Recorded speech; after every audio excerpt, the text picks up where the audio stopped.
Good morning, Legion. We are one day post-launch of the House of Stake, the new governance body on Near, and also one day post the release of the new Legion missions from Initiate to Ascendant.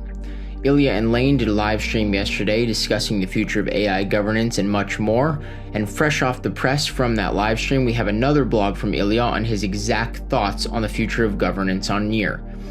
His article is titled The Unwritten Rules of the Game. If you're not yet subscribed to his Substack, definitely do so. Grab a cup of coffee and give this one a read. It provides context and the inspiration for much of the work happening with Near governance right now.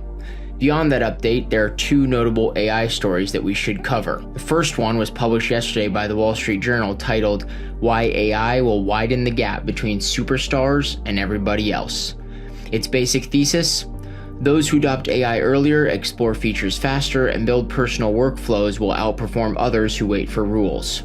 The AI race and its impact on productivity is a very real topic and one that will affect your future employment.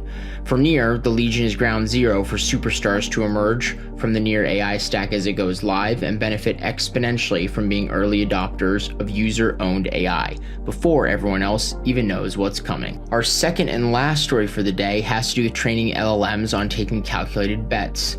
This one is for Serge to keep in mind as he builds his autonomous trading agent. Can LLMs develop gambling addictions?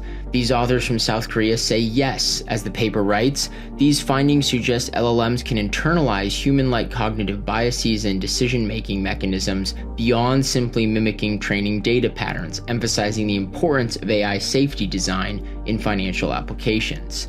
It still may be a while before we're fully comfortable giving agents the ability to trade our money, and when that time does come, it's gonna get weird. That's all for today. We'll do this all again real soon.